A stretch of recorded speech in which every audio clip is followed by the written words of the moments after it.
Hello friends, मैं teacher Sangeeta Singh और आज आप लोगों को समझाने वाली हूँ मैं कक्षा 10वीं विषय हिंदी का पाठ 3.4 पुरस्कार, जिसकी विधा है कहानी और लेखक हैं जयशंकर प्रसाद। इस पाठ को समझने से पहले जयशंकर प्रसाद के जीवन परिचय से संबंधित कुछ बातों को जानकारी ले लेते हैं। जयशंकर प्रसाद का जन्म 1889 में काशी में हुआ था। इन्होंने जो है वो बहुत सारी विधाओं में अपनी रचनाएं लिखी हैं। विधाओं के अंतर्गत इन्होंने कहानी भी लिखा है, उपन्यास भी लिखा है, नाटक भी लिखा है। अगर इनकी रचनाओं का मुख्य विषय देखें तो इनकी रचनाओं का मुख्य विषय प्रेम और आनंद रहा है। ये उपन्यासकार, नाटककार तो थे ही, साथ में क्या थे, गीतकार भी थे। अगर इनकी रचनाओं की भाषा को देखें तो उन्होंने जो है वो तत्सम शब्दों का अधिकता में क्या किया है, प्रयोग किया है। साथ ही जो है वो अगर इनकी शैली को देखते हैं, प्रतीकात्मकता तथा बिंब विधान इनकी शैली की प्रमुख विशिष्टता रही है। साथ ही छोटे छोटे वाक्यों में गंभीर भाव भर देना और उसमें लय और संगीत का विधान कर देना उनकी शैली को सरल, सहज, ओजमयी और चुटीली बनाता है। चलिए देख लेते हैं जयशंकर प्रसाद की प्रमुख रचनाओं को, जिनमें उन्होंने बहुत सारी रचनाएं लिखी हैं। जिनमें सबसे पहला है कमायनी। कमायनी एक महाकाव्य है। कमायनी के साथ साथ इन्होंने लिखा है आंसू, झरना। ये इनकी प्रमुख काव्य कृतियां रही हैं। साथ ही इन्होंने बहुत सारे नाटक लिखे हैं। नाटक में इन्होंने लिखा है स्कंदगुप्त, चंद्रगुप्त, अजातशत्रु। ये इनके प्रसिद्ध नाटक रहे हैं। साथ ही इन्होंने उपन्यास भी लिखा है, जिसमें कंकाल, तितली, ये इनके प्रसिद्ध उपन्यास रहे हैं।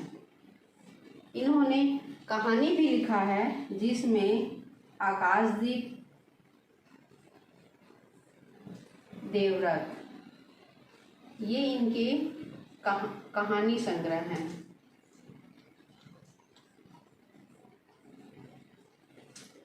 कमायनी के लिए इनको सबसे ज़्यादा जो है वो प्रसिद्धि प्राप्त हुई और इस कमायनी के लिए इनको जो है वो मंगला प्रसाद पारितोषिक से भी इनको क्या किया गया था, सम्मानित किया गया था।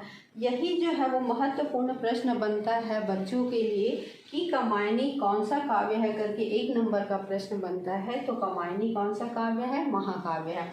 दूसरे तरीके से प्रश्न पूछा जाता है कि जयशंकर प्रसाद द्वारा रचित महाकाव्य का नाम लिखो करके, तो जयशंकर प्रसाद द्वारा रचित महाकाव्य कौन सा है, कमायनी है। या फिर इसको और दूसरे तरीके से प्रश्न पूछा जाएगा कि कमायनी जो है वो किसकी रचना है, तो कमायनी किसकी रचना है, जयशंकर प्रसाद की रचना है। तो इस तरीके से छोटे छोटे से 1 नंबर के जो है वो प्रश्न भी बनते हैं और थोड़ी सी जानकारी से हमको जो है जयशंकर प्रसाद का जीवन परिचय भी पता चल गया।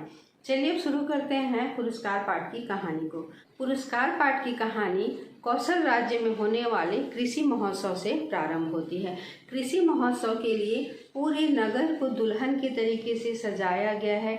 चारों तरफ जो है वो नगर में रथ, हाथी, घोड़े चारों तरफ क्या कर रहे हैं, दिखाई दे रहे हैं। पूरे नगर को क्या किया गया है, फूलों से जो है वो सजाया गया है।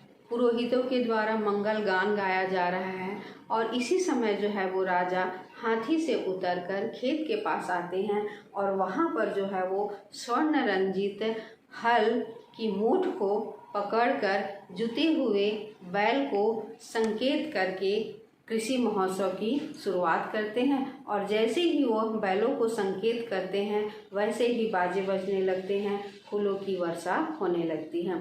यह कृषि महोत्सव विश्व प्रसिद्ध है, जिसमें इंद्रदेव की क्या की जाती है, पूजा की जाती है।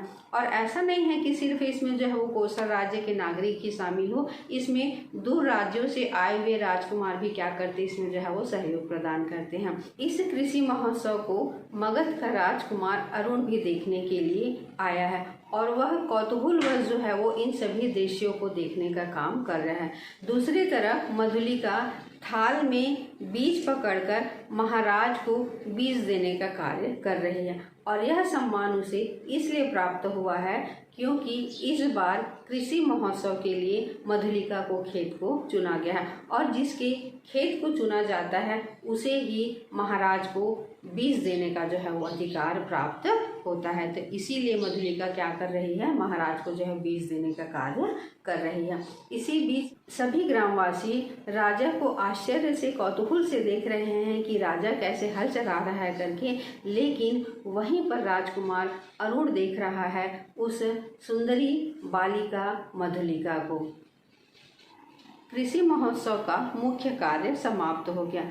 अब महाराजा के द्वारा मधुलिका के खेत को पुरस्कृत किया गया, जिसके लिए उसे स्वर्ण से भरी थाल को, जो कि एक राजकीय अनुग्रह था, मधुलिका को दिया गया। लेकिन मधुलिका ने उस स्वर्ण भरी थाल को सिर से लगाकर उसे राजा के ऊपर न्यौछावर कर दिया। जब उस स्वर्ण से भरी थाल को राजा के ऊपर न्यौछावर कर दिया तो राजा को थोड़ा सा आश्चर्य लगा, उसकी थोड़ी सी भ्रुकुटी चढ़ गई। तब मधुलिका ने कहा कि देव, यह मेरे पितृ पितामहों की भूमि है, इसे बेचना मेरे लिए अपराध है या ये मेरे सामर्थ्य से बाहर है। तब वहीं पर विधि मंत्री ने कहा कि यह एक राजकीय अनुग्रह है और इसे तुम क्या कर रही हो, तिरस्कार कर रही हो। तुम्हारी भूमि से चौगुना मूल्य दिया गया है और इस धन से अपने आप को सुखी बनाओ। मंत्री के कहने पर कि तुम राजकीय रक्षण पाने के अधिकारी हो करके, तब मधुलिका कहती है कि सारी जनता ही क्या है, राजकीय रक्षण पाने की अधिकारी है। मुझे अपनी जमीन को राजा को देने में किसी प्रकार का कोई विरोध नहीं है, लेकिन इसके बदले में किसी प्रकार की संपत्ति लेना मेरे लिए असंभव है। तब मंत्री राजा को बताते हैं कि यह सिंह मित्र की एकमात्र पुत्री मधुलिका है करके, और वही सिंह मित्र जिन्होंने वाराणसी युद्ध के समय मगध राज्य से कोसल राज्य को बचाया था। इसी समय फिर राजा जो है वो पूछते हैं कि कृषि महोत्सव के परंपरागत नियम क्या हैं करके। तो मंत्री बताते हैं कि नियम सामान्य सा है, किसी एक कृषक के खेत को लिया जाता है और उस खेत के बदले जो है वो चौगुना मूल्य राजा के द्वारा उसको दिया जाता है, और इस खेत को साल भर वही कृषक देखता है जिसके खेत को कृषि महोत्सव के लिए चुना जाता है, और साथ ही किसका खेत कहलाता है, राजा का खेत कहलाता है। इसके साथ ही जयघोष के साथ जो है वो कृषि महोत्सव का कार्य संपन्न हो जाता है, सभी अपने शिविरों की ओर चले जाते हैं। लेकिन मधुलिका वहाँ पर एक मधुक वृक्ष के नीचे, मधुक वृक्ष जिसे महुआ का वृक्ष भी कहा जाता है, वहाँ पर शांत मन से बैठी हुई है। रात्रि का उत्सव समाप्त हो चुका था और इस रात्रि के उत्सव में राजकुमार अरुण भाग नहीं लिया था। वह अपने विश्राम भवन में आराम कर रहा था, लेकिन उसकी आंखों की नींद गायब थी। वह बार बार जो है वो कृषि महोत्सव में होने वाली घटना, मधुलिका का दृश्य उसकी आंखों के सामने आ रहा था। वह तुरंत उठ खड़ा हुआ और जो सजे हुए घोड़े थे उसमें बैठकर नगर तोरण की ओर चला गया। वह ढूंढते ढूंढते वहीं पहुंच गया जहां पर मधुलिका मधुक वृक्ष के नीचे खिन्न मुद्रा में बैठी हुई थी। अचानक से मधुलिका की आंखें खुल उठी और उन्होंने अपने सामने एक अपरिचित युवक को देखा। तुम ही हो ना कल की संचालिका? मधुलिका कहती है, उत्सव? हाँ, उत्सव ही तो था, लेकिन कल का स्वप्न तुम्हें सता रहा है। तो मधुलिका कहती है कि मैं जिस अवस्था में हूँ आप मुझे उस अवस्था में रहने दीजिए। तब राजकुमार कहता है कि मैं आपके रूप में मोहित हो गया। बातों ही बातों में मगध के राजकुमार के द्वारा मधुलिका के सामने अपना प्रेम प्रस्ताव को रखता है। जब मधुलिका के सामने मगध का राजकुमार अपना प्रेम प्रस्ताव रखता है और साथ ही अपना परिचय देता है कि मैं मगध का राजकुमार अरुण हूँ, तो मधुलिका कहती है कि मैं कृषक बालिका, आप नंदन बिहारी और मैं परिश्रम करके जीने वाली कृषक बालिका, आज मेरी जो स्नेह की भूमि थी वह मुझसे छीन लिया गया है और मेरा अधिकार समाप्त हो गया है। मैं दुख से विकल हो रही हूँ, आप मेरा उपहास ना उड़ाओ। फिर राजकुमार अरुण कहता है कि मैं कोसल राज्य से वह आपकी भूमि आपको दिलवा दूंगा। फिर मधुलिका कहती है कि यह कौशल राज्य का राष्ट्रीय नियम है, परंपरागत नियम है, मैं इसे बदलना नहीं चाहती। इस तरह मधुलिका अरुण के प्रेम प्रस्ताव को अस्वीकार कर देती है और उसे वहाँ से जाने के लिए कहती है। साथ ही उसको जाने के लिए तो कह दी है, लेकिन उसके मन में एक अजीब सी जो है वो टीस उठ रही है। राजकुमार अश्ववेग से जा रहा है और उस जाते समय जो धूल उड़ रही है उसे सजल नेत्रों से देख रही है कुमारी मधुलिका। चूँकि मधुलिका ने राजकीय अनुग्रह को अस्वीकार कर दिया था, इसलिए अब उसके पास जीवन यापन करने के लिए कोई खेत वगैरह नहीं था। इसीलिए वह जो है अब दूसरे के खेतों में रोजी मजदूरी करके अपना जीवन यापन करने लगी। दिन भर वह खेतों में काम करती और शाम को जो रूखी सूखी मिलता उसे खा करके अपना क्या कर रही थी, वो जीवन यापन कर रही थी। चूँकि वह एक आदर्श बालिका थी, इसीलिए गाँव के दूसरे किसान क्या करते थे, उसकी आदर करते थे और वह वहीं पर अपनी पर्ण कुटीर कहने का मतलब है जो पत्ते से बनी हुई कुटिया होती है उसे पर्ण कुटीर कहा जाता है, वहीं पे अपना क्या करने लगी थी, जीवन यापन करने लगी थी। इसी तरीके से दिन, माह और वर्ष बीतने लगे। शीतकाल की रात्रि में बादलों में गड़गड़ाहट हो रही है, बिजली चमक रहे हैं, तेज वर्षा हो रही है। तेज वर्षा होने की वजह से पर्णकुटीर के अंदर में जो है वो छत टपक करके पानी आ रहा है। मधुलिका एक कोने में बैठी हुई है, वह ठंड से जो है वो काँप रही है और काँपते हुए जो है वह अपने बीते दिनों को जो है वो याद कर रही है कि मगध के राजकुमार अरुण ने उसे क्या कहा था। इन सब बातों में वह इतनी उलझ गई है कि उसे समझ में नहीं आ रहा है कि उसने जो किया वह सही था या गलत था। मधुलिका कल्पना कर रही है कि जैसे एक खिलाड़ी शिशु बालक जो है वो सावन के महीने में जुगनू को पकड़ने के लिए बाहर निकलता है और वह उसके हाथ से निकल जाता है, वैसे ही उसका समय अब निकल चुका। वर्षा ने भीषण रूप धारण कर लिया था और ओले गिरने की भी संभावना थी। इस बीच में जो है वो मधुलिका को अपनी झोपड़ी के गिरने की भी जो है वो आशंका होने लगी। झोपड़ी गिरने के आशय से वह काँप उठी और तुरंत ही उसी समय एक सहसा आवाज़ आया कि कोई है क्या, यहाँ पथिक को आश्रय चाहिए। मधुलिका ने डंठल से बने दरवाजे को खोल करके देखा तो बिजली चमक उठी। वहाँ पर उसने देखा एक पुरुष घोड़े की डोर पकड़े हुए खड़ा था। वह सहसा चिल्ला उठी, राजकुमार। आश्चर्य से युवक ने भी कहा, मधुलिका।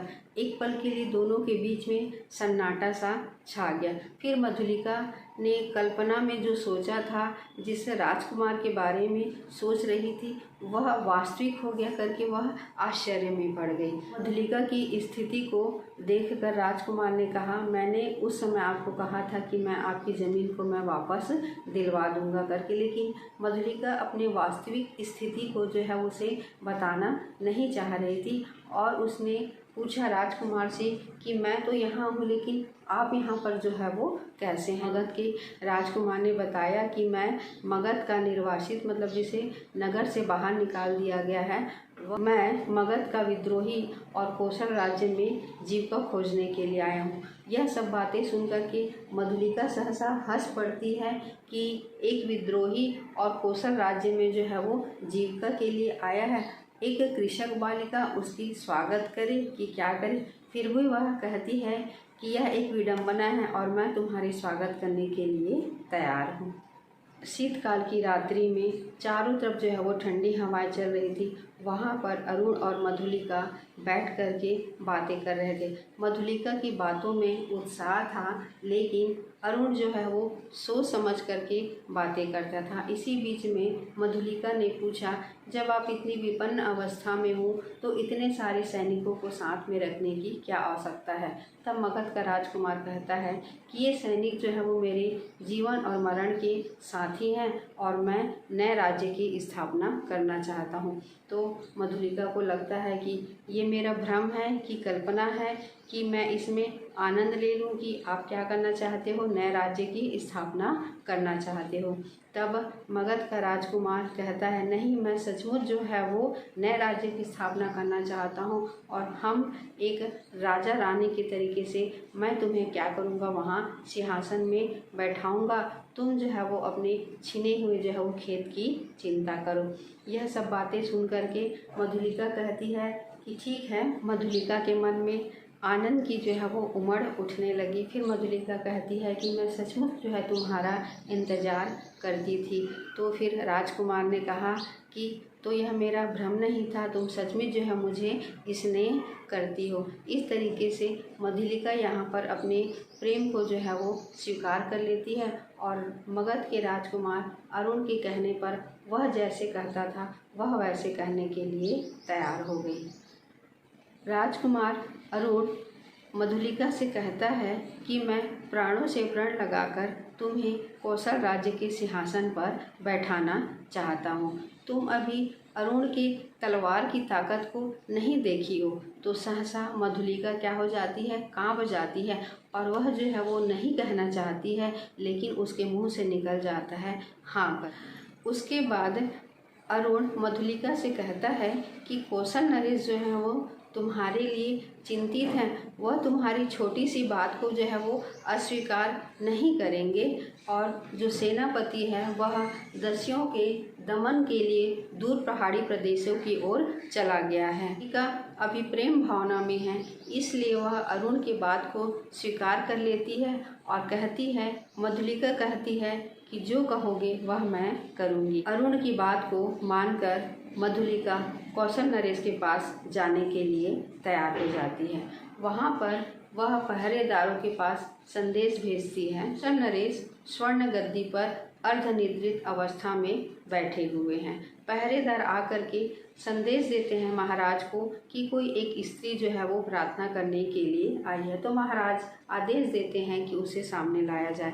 तो फिर मधुलिका पहरेदार के साथ महाराज के पास आती है। तो महाराज पूछते हैं कि तुम्हें क्या चाहिए करके। तो मधुलिका कहती है कि 3 साल पहले मेरी भूमि को कृषि महोत्सव के लिए चुना गया था। तो महाराज कहते हैं तो क्या तुमने इतने दिन जो है वो कष्ट से बिताए थे, क्या तुम्हें जो है वो उस भूमि के बदले जो है वो मूल्य चाहिए। फिर मधुलिका कहती है नहीं, मुझे उस भूमि के बदले मूल्य नहीं चाहिए, मुझे जो दक्षिण नाली की जो भूमि है मुझे वह भूमि दे दीजिए। तो महाराज कहते हैं कि वह भूमि तो उबड़ खाबड़ है, तुम उस भूमि को क्या करोगी। तो मधुलिका कहती है कि मुझे एक सहायक मिल गया है, उसके साथ मिल करके मैं इस भूमि को जो है वो समतल करने का कार्य कर लूँगी और अपना जीवन यापन कर लूँगी करके। तो फिर महाराज कहते हैं कि वह भूमि जो है वो सैनिक महत्व रखती है। तो फिर मधुलिका कहते हैं तो फिर मैं क्या वैसे ही वापस चले जाऊं। तो फिर महाराज कहते हैं नहीं, ठीक है, तुम जाओ, उस भूमि को समतल बनाओ, मैं जो है वो आज्ञा पत्र भिजवाता हूँ। जय हो देव कहकर मधुलिका राज मंदिर से बाहर निकल गई। दुर्ग के दक्षिण नाली की भूमि में घना जंगल था, जहाँ पर जंगलों को काट करके रास्ते बनाए जा रहे थे। वहाँ के सैनिक जो है वो आने जाने का काम करते थे। वहाँ पर सैनिक अभ्यास हो रहा था। चूँकि वहाँ घना जंगल था, इसलिए कोई भी ग्रामवासी या नगरवासी जो है वहाँ पर आने जाने का काम नहीं करते थे। एक दिन जो है वो मधुलिका और अरुण बैठे हुए थे। तभी मधुलिका से अरुण ने कहा कि तुम 4 पहर जो है वो और इंतज़ार करो। 4 पहर की ख़त्म होने के बाद जो है वो सुबह तुम जो है वो कौशल राज्य की राजधानी श्रावस्ती में हमारा अभिषेक होगा और मैं स्वतंत्र राष्ट्र का अधिपति बनूंगा। यह सुनकर मधुलिका आश्चर्यचकित हो जाती है कि केवल 100 सैनिकों के सहारे तुम वहाँ के अधिपति बनोगे करके। तो फिर राजकुमार कहता है कि तुम 4 पहर इंतजार करो, 3 पहर में हमारी विजय यात्रा होगी। विजय पर विश्वास है, तुम रात का इंतजार करो, सुबह हमारा वहाँ लीलागान होगा। मधुलिका प्रसन्न थी, लेकिन उसके मन में अरुण की मंगल कामना के लिए कई प्रकार का संशय था। वह छोटे बच्चे के समान से कई प्रकार के प्रश्न अरुण से करती और अरुण उसका क्या कर देता, समाधान कर देता। इसी बीच में अरुण को संकेत मिला और वह मधुलिका को जाने के लिए कहने लगा कि मुझे अभियान की तैयारी करना है। और मधुलिका अपनी झोपड़ी के लिए चल पड़ता। अंधकारमय था, उसका हृदय उधड़ बुन में लगा हुआ था। उसका मन सहसा विचलित हो गया। उसे समझ में नहीं आ रहा था वह क्या कर रही है। उसके मन में जो मधुरता थी वह नष्ट हो गया। उसने जो सुख की कल्पना देखी थी वह अंधकार में डूब गया था। उसका मन भयभीत था। उसके मन में कई प्रकार का विचार आ रहा था।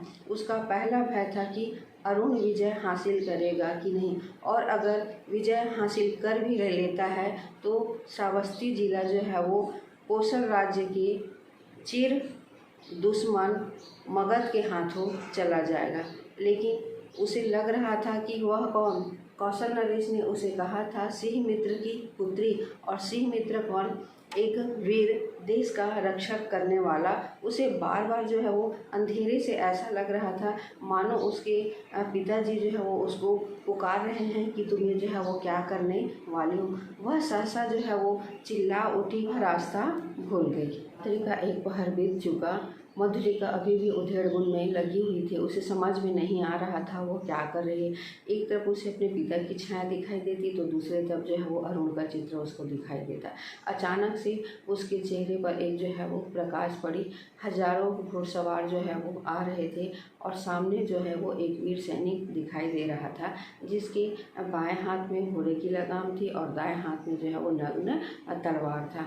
अचानक उसने मधुलिका को वहाँ पर खड़े होकर के देखा और प्रश्न पूछा कि तुम कौन हो स्त्री, कौशल राज्य के सेनापति को शीघ्र उत्तर दो। मधुलिका सहसा चिल्ला उठी, बांध लो मुझे, मेरी हत्या कर दो, मैंने अपराध किया है। तब सेनापति कहते हैं कि पगली हो क्या करके। तो मधुलिका कहती है अगर मैं पगली होती तो मेरे मन में इतनी विचार वेदना नहीं होती, मुझे बांध लो और मुझे राजा के पास ले चलो। मधुलिका बताती है कि सावस्त्री का दुर्ग अगले प्रहर में जो है वो दस्युओं के द्वारा बंधक बना लिया जाएगा, क्योंकि दक्षिण नाली की तरफ से दस्युओं का आक्रमण होने वाला है, तो कौशल राज्य को क्या कर लो, बचा लो। यह सुन करके सेनापति जो है वो 80 जो अश्वारोही थे उन्हें दक्षिण नाले की ओर भेज देता है और साथ ही 20 अश्वारोहियों को साथ पकड़कर वह दुर्ग जिले की ओर आगे बढ़ जाता है और साथ में मधुलिका को एक घोड़े के साथ बांध दिया जाएगा। कौशल राष्ट्र का केंद्र है। अभी विभिन्न राजवंशों ने उसके प्रांतों पर अधिकार जमा लिया है। उसी समय तुरंत सेनापति तेज गति से घुड़सवारी करते हुए राज मंदिर के पास पहुंचता है और अभिमन्यु से पूछता है कि अभी कौशल राज्य में कितने सैनिक होंगे। तब वह उत्तर देता है 200 सैनिक होंगे। तब वह उस अभिमन्यु को कहता है कि शीघ्र इन सैनिकों को तैयार करो और दुर्ग नाले की ओर भेजो, और वह भी एकदम शांत तरीके से। और स्वयं वह मधुलिका का जो बंधी हुई थी उसके हाथों को खोलकर राज मंदिर की ओर चल पड़ते हैं। जब राज मंदिर की ओर चल पड़ते हैं तब राज मंदिर में राजा अपने सुख निद्रा की ओर प्रस्थान करने वाले होते हैं। अचानक वह सेनापति और मधुलिका को देख करके चंचल हो उठते हैं। उनके मन में विचार आने लगते हैं कि इस समय कैसे दोनों उपस्थित हुए हैं। तब सेनापति कहते हैं कि इस स्त्री की वजह से मैं यहाँ पर आज इस समय उपस्थित हुआ हूँ। राज ने स्थिर नेत्रों से देखकर कहा, सिंह मित्र की कन्या तुम, क्या तुम्हारे क्षेत्र में कोई बाधा है? मैंने तुम्हें दक्षिण नाले की भूमि दी थी, क्या उसी के संबंध में तुम कहना चाहती हो? तो फिर सेनापति कहता है कि उसी क्षेत्र में आज गुप्त शत्रु के द्वारा जो है वो आक्रमण होने वाला है, यह सूचना मुझे मधुलिका ही ने दी है। तो राजा मधुलिका से पूछता है क्या यह सच है? तो मधुलिका कहती है हाँ। तो फिर राजा कहते हैं कि तुम सैनिकों को तैयार करके उस ओर आगे बढ़ो और मैं वहाँ आता हूँ। सेनापति के जाने के बाद राजा मधुलिका को कहते हैं कि तुमने फिर एक बार जो है वो कौशल राज्य पर उपकार किया है, तुमने पुरस्कार पाने का काम किया है। पहले मैं आतंकियों का प्रबंध करके आता हूँ। अपने साहसिक अभियान के द्वारा राजकुमार अरुण बंदी बना लिया जाता है और कौशल राज्य दस्युओं के हाथों में जाने से बच जाता है। चारों ओर जयघोष होता है। दूसरे दिन सभा मंडप में सभी एकत्र होते हैं और सभी की सहमति से अरुण को प्राणदंड की सज़ा सुनाई जाती है। साथ ही मधुलिका को पुरस्कार के लिए बुलाया जाता है। पुरस्कार के लिए महाराजा कहते हैं कि तुम्हें जो चाहिए वह मांग लो। तब मधुलिका कहती है कि मुझे कुछ नहीं चाहिए। तो राजा कहते हैं कि मेरी जितनी निजी खेती है वह आज से तुम्हारी है। फिर भी मधुलिका कहती है कि मुझे कुछ नहीं चाहिए। तो उसी समय अरुण क्या करता है, हंस पड़ता है। तो राजा कहते हैं कि नहीं, मैं तुम्हें अवश्य कुछ दूंगा। तो मधुलिका कहती है कि मुझे प्राणदंड मिले। ऐसा कहकर वह बंदी अरुण के पास जाकर के खड़ी हो जाती है। शंकर प्रसाद द्वारा रचित बहुत ही मार्मिक कहानी, जिसमें जीवन के उतार चढ़ाव और कर्तव्य की बीच की कड़ी को बताया गया है कि किस प्रकार मधुलिका कर्तव्य और प्रेम के बीच में अपना सामंजस्य बनाती है। तो ये था पाठ की कहानी। और अगर आज आप लोगों को यह कहानी पसंद आया होगा तो मेरे वीडियो को like, comment, share and subscribe कीजिएगा।